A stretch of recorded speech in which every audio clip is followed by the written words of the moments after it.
Boa tarde a todos, sou Margarida Soares, sou gestora de projetos na Ciência Viva. Cabe-me a tarefa de vos apresentar a parte mais concreta desta sessão, as consultas portuguesas que levamos a cabo no âmbito dos transportes marítimos e do turismo e lazer ligados ao mar, soluções de futuro, primeiros resultados. E isto porque ainda ontem às 6 da tarde estávamos a debater o tema, portanto são mesmo primeiros resultados.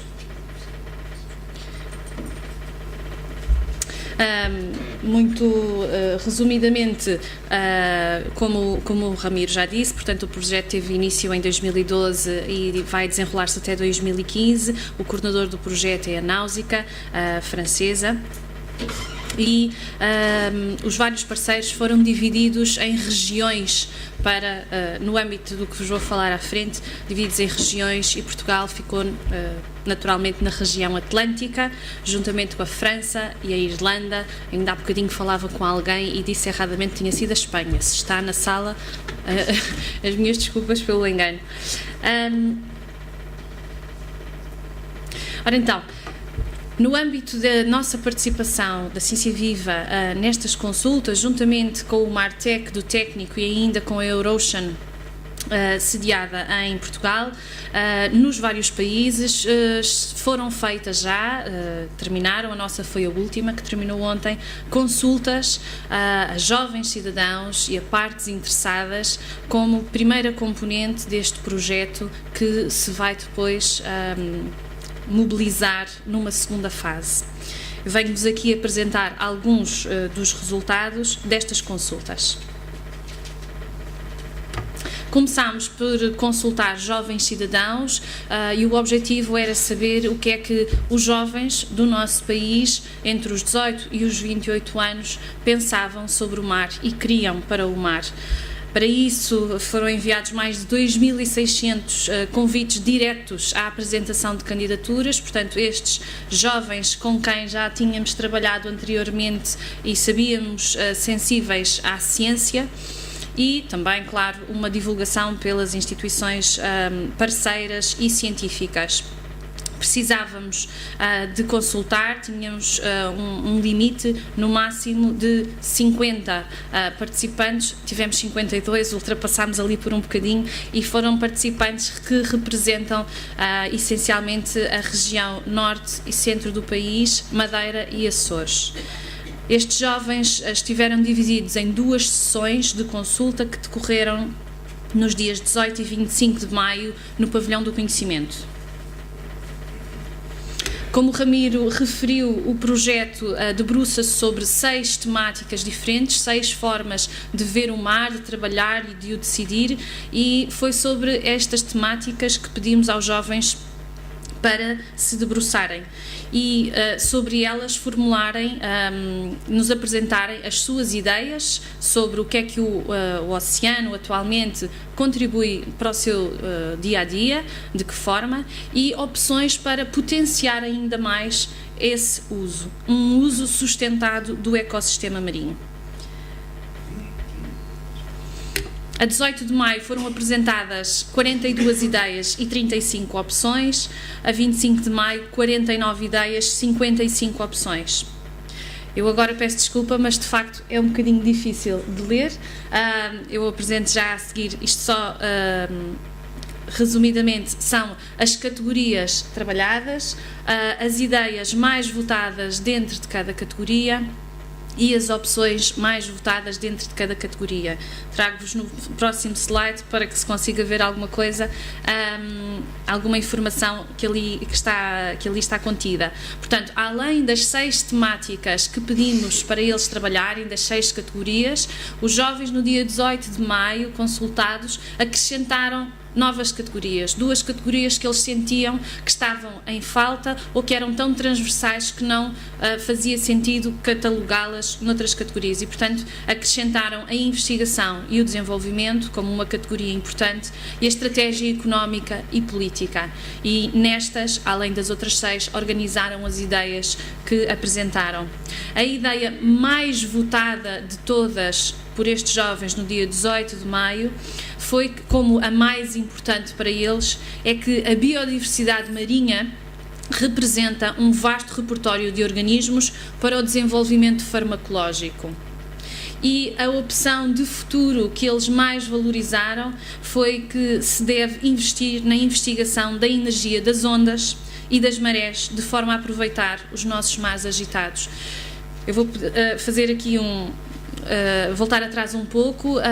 Estes jovens não são necessariamente ligados ao mar. Aliás, o nosso objetivo era ter alguns claramente ligados ao mar, mas outros nada tinham a ver com o mar.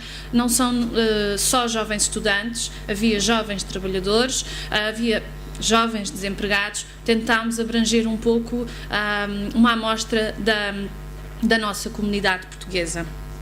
E, portanto, algumas destas ideias apresentadas, algumas eram muito específicas, muito técnicas, propostas por alguns desses mais conhecedores, mas outras bastante diferentes. Portanto, tivemos uma diversidade bastante grande de ideias nesse contexto.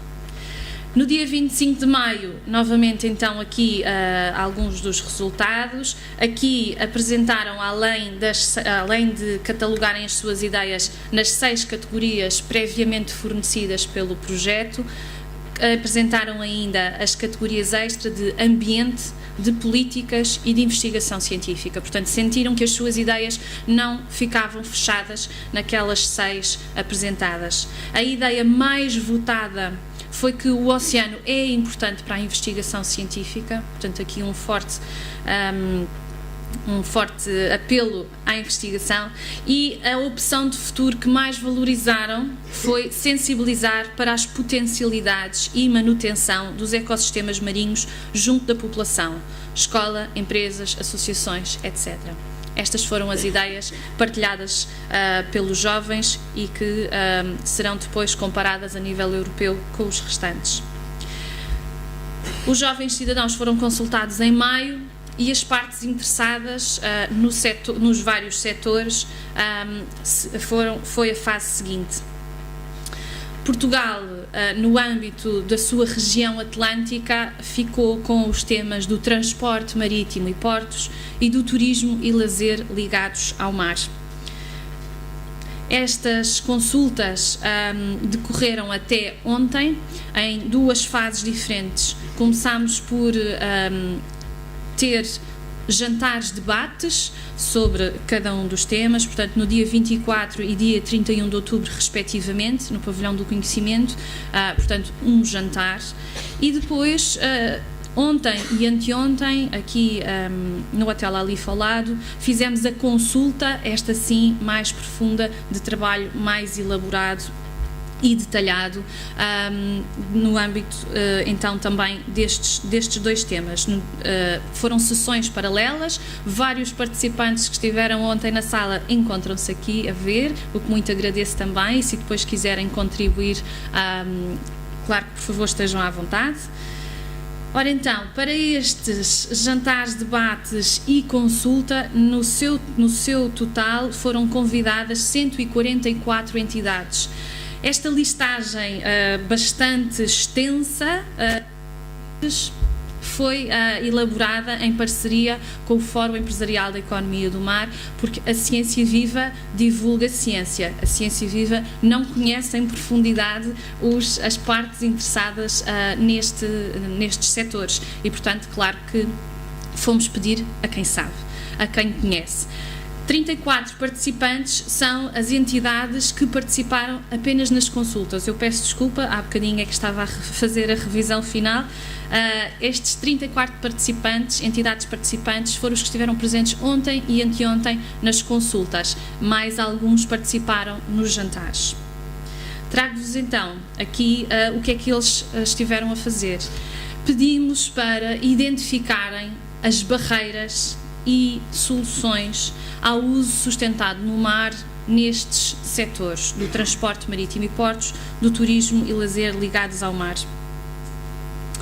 Nos jantares de debates, que não são tão estruturados como as consultas e daí não vos consigo trazer ainda resultados tão estruturados, foi claramente em ambos os jantares foram claramente identificadas as necessidades de aumento da ligação das atividades marítimas com a sociedade, da educação para o mar das gerações mais jovens e ainda o aumento da colaboração das partes nas atividades marítimas. Falou-se ainda da necessidade da preservação do saber fazer especializado no nosso país, não deixá-lo fugir, e do aumento da formação dos quadros técnicos e superiores especializados. Falavam, por exemplo, de necessidade de pessoas para trabalhar e que não as existiam no país com aquelas especificidades. Ao nível da consulta que decorreu ontem e anteontem, no âmbito do transporte marítimo e portos foram identificadas 45 barreiras e 28 soluções. Ao nível do turismo e lazer ligados ao mar, 38 barreiras, 25 soluções. É impossível de lerem o resultado que aqui vos apresento, mas esta é a forma de compreender conceptualmente o que foi trabalhado. E, portanto, aqui no âmbito do transporte marítimos e portos, uma das conclusões que se tira deste grupo de trabalho é que identificaram que a Estratégia Nacional para o Mar não tem uma visão a longo prazo e que a dispersão das decisões sobre o mar ao nível do transporte e portos está dispersa, portanto, existe uma dispersão, das decisões por muitos organismos governamentais e estas duas barreiras estão interligadas e estão a montante de muitas outras barreiras que foram identificadas em sala. As categorias trabalhadas por estes grupos de trabalho, ao contrário dos jovens, não vinham previamente definidas e, portanto, as ideias foram sendo exploradas ao longo do dia e os próprios presentes foram categorizando as suas ideias, arrumando e efetuando depois este mapa conceptual.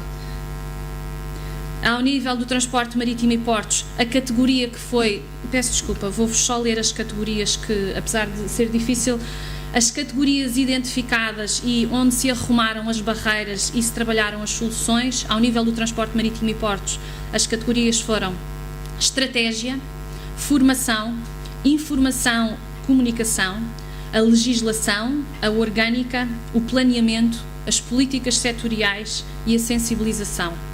Destas, a categoria que obteve mais votos no âmbito da votação feita por barreiras foi a das políticas setoriais, é aquela que concentra barreiras que as pessoas consideram mais importantes. E a barreira mais votada neste grupo de trabalho foi que a Estratégia Nacional para o Mar não tem uma visão de longo prazo e que este é um problema que o grupo considera o mais importante dos identificados em sala. Ao nível do turismo e lazer ligados ao mar, e eu estive a facilitar o processo dos transportes e uma colega o do turismo, aqui uma pequenina informação. O mapa conceptual tem uma apresentação um bocadinho diferente, cada qual tem o seu, claro, e são aqui identificados, por exemplo, que a montante com alguns dos problemas está a falta de cultura marítima, está a inadequação da legislação nacional reguladora ou até a proliferação dos centros de decisão.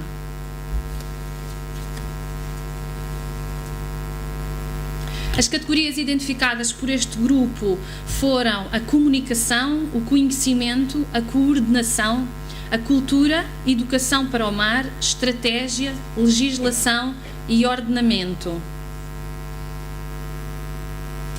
A categoria mais votada ao nível das barreiras foi a estratégia. E a barreira mais votada pelos presentes foi a falta de estratégia nacional de promoção externa da náutica de recreio. A solução mais votada, e como veem, a solução mais votada não está necessariamente na mesma categoria e a categoria não é necessariamente a mais votada da barreira, Portanto, são votações ponderadas. A solução mais votada foi integrar o desporto e atividades e conteúdos aquáticos no currículo escolar, que podem passar por história, construção naval, saber nadar, segurança e conhecimento do mar, meteorologia, ambiente, visitas de estudo, ações de sensibilização. É interessante de ver que, apesar dos temas serem tão diferentes, algumas das categorias encontradas foram as mesmas e algumas das barreiras e soluções foram também iguais, por se terem focado em alguns pontos mais transversais.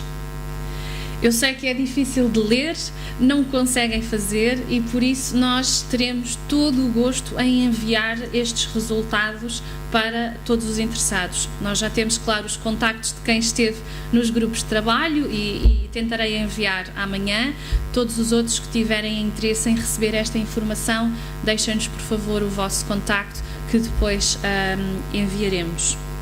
Estamos, claro, disponíveis para responder às vossas perguntas, que imagino sejam muitas. Muito obrigada pela vossa atenção.